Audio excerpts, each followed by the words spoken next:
the initial code that was run was able to resuscitate the patient, and he now needed a little bit more of cardiovascular support.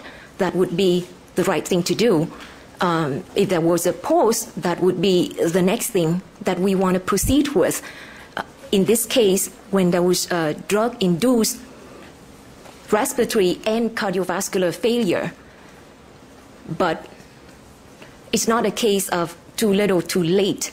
It seems like a case of too late because Dr. Murray was not able to give me the time or the time interval. What I feared was that time was not on Mr. Jackson's side, that we were running too late. Okay. Mr. Walgren, at a convenient point. This is fine, Your Honor. All right.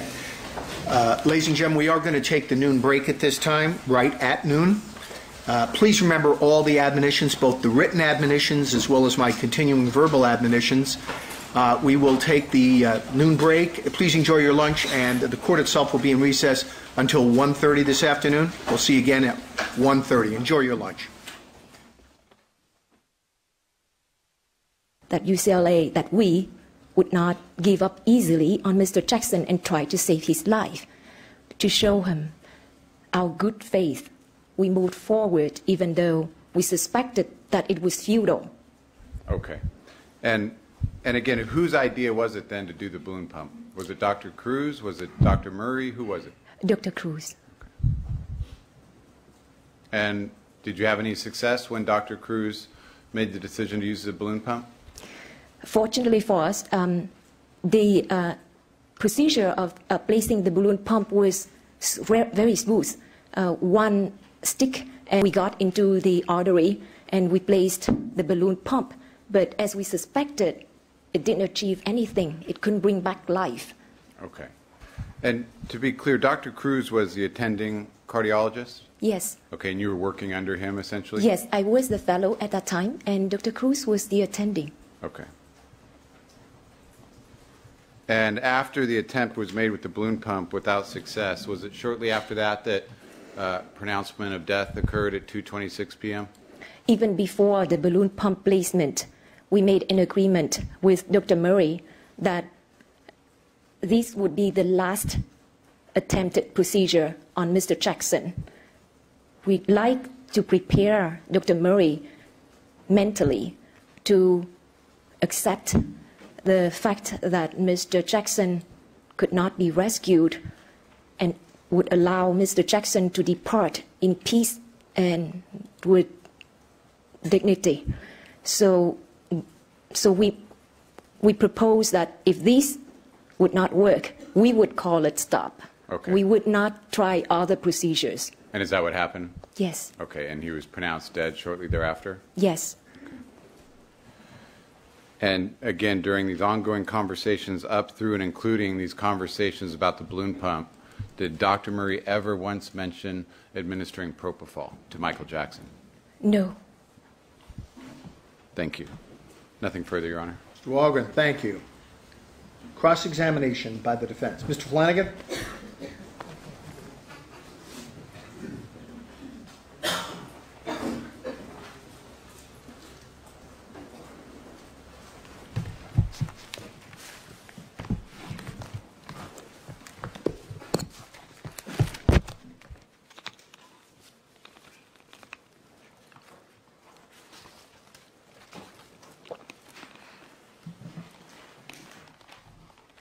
Dr. Nguyen, what time were you called to come to the emergency room? Shortly before 1:35, because I remembered that when I was seeing Dr. Murray and talking to him, I looked at my pager and noticed that the time on my pager indicated 1:35. Okay. How long before 1:35 were you called? A minute. And where were you when you were called? I was in the rounding room of the cardiac critical care unit on the 7th floor. When you arrived in the trauma unit, who's the first person you talked to? Dr. Rochelle Cooper, but only to say hi, and she immediately pointed to Dr. Murray and introduced me to Dr. Murray. May we have just a moment, please? We're going to give you a cup so you can have the plastic container below you, because it may interfere with the sight line. That way you'll have the water. If you need more water, you let us know. Thank you, Judge. Thank you. Thank you. I'm sorry for the interruption. Mr. Flanagan? So the only conversation you had with Dr. Cooper was to say hi. She immediately said, that is the physician for Mr. Jackson, Dr. Murray. She introduced us. That's about it. How had you been notified to come? She asked she paged me. Okay, so when you walked into that room, you didn't know who was there? No, I knew who was there How'd because you know? when she requested assistance, it was a code for a VIP patient named Michael Jackson. So I knew that Michael Jackson was down there. So when she paged you, she told you it was a VIP named Michael Jackson. Yes. And so you went in and you didn't ask Dr. Cooper what the situation was or anything? No, I asked Dr. Murray first. Why would you ask Dr. Murray first? He's the primary source. Wasn't the doctor in charge Dr. Cooper? I will talk to her next. That's the plan. But for this is not atypical for a case that the CCU service was requested and there was EMS still there. I always went to the source first and then went back to the UCLA attending physicians and nursing staff. So later. The first information you got on this case relative to what was going on was to talk to Dr. Murray. That's correct. And he told you that Mr. Jackson was having difficulty sleeping and had called him to his bedside to give him something to go to sleep. He didn't say call to the bedside. He said Mr. Jackson had difficulty sleeping. He was tired from the preparation, practice, rehearsal for the concert tour in England and asked for some sleeping aid to help him sleep. But he didn't really say the word called him to the bedside. Okay.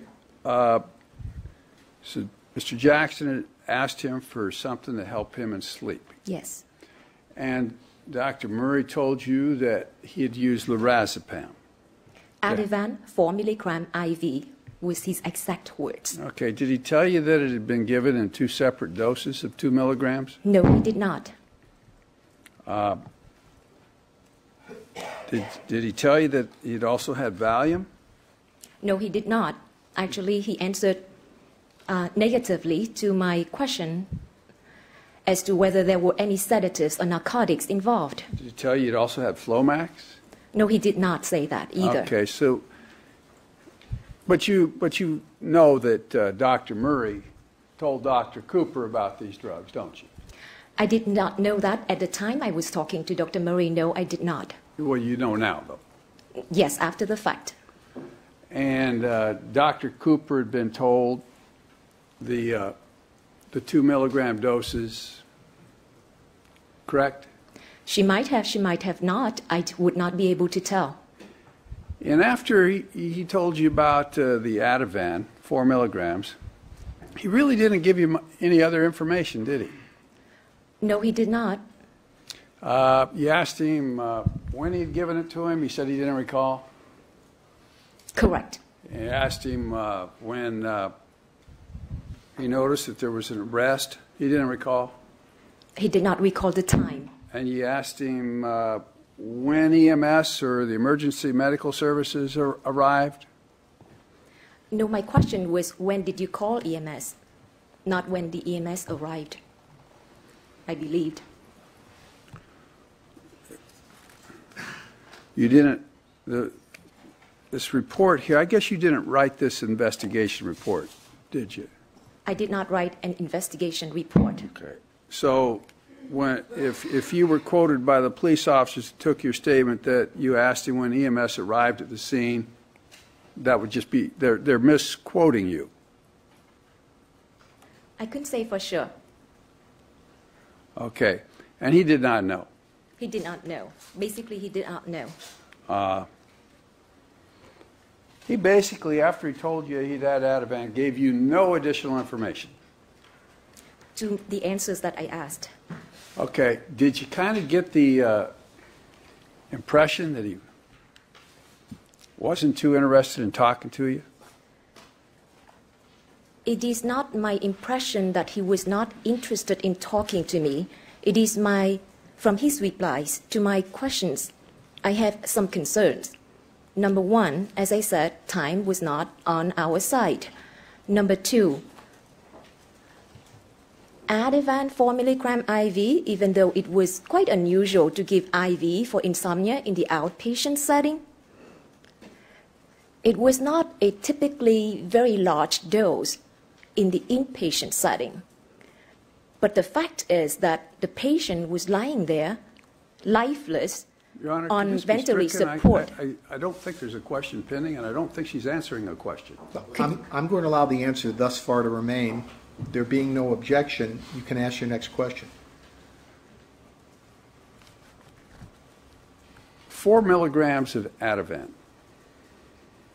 Should that put a patient to sleep? It typically could put a patient to sleep, yes, Fact is, especially IV. if you were going to put a patient to sleep with the raspam, you'd start off with 1 milligram, wouldn't you? PO, sir.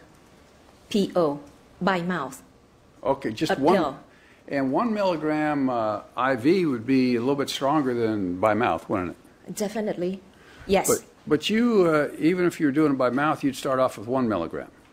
Yes, the indications for using Ativan for insomnia, the typical adult dosage recommendations would be 2 to 4 milligrams PO. But I do not typically use Ativan by mouth or by IV in the outpatient setting, if at all, that we need to use it to treat insomnia. It's usually in the inpatient setting. And I don't typically use that in the inpatient setting either. There are other drugs that are non-sedatives, non-narcotics. So the recommended dosage for a normal adult for insomnia would be 2 to 4 milligrams of Ativan? PO, yes, by micromedics. And how long would it take, if you did that by IV, to produce sleep? By IV to produce sleep, what is the dose, sir, that you were asking about? Well, let's go back to let's go to 2 milligrams. How long would that take to put a person to sleep by IV? It was pretty quick, but it all depends on the host, really. It is pretty quick. When you say pretty quick, how long? 5, 7 minutes. 5 or 7 minutes? Yeah. But again, I said it depends on the host, especially on hosts that are naive. They could go to sleep very quickly. For people who are typically drug users who use a lot stronger narcotics than that, it might take them longer because they have a higher drug tolerance. So nothing is set in stone. That's why I always go low and then titrate it up to reach the desired effect. Okay, if we get back to the original question, the 2 milligrams, you'd expect that to cause a person to go to sleep within 5 or 6 minutes. Yes. And how long would they sleep? Hours. The half time to eliminate the drug by IV is coded as 14 hours plus or minus 5 hours. So would they be asleep that entire time?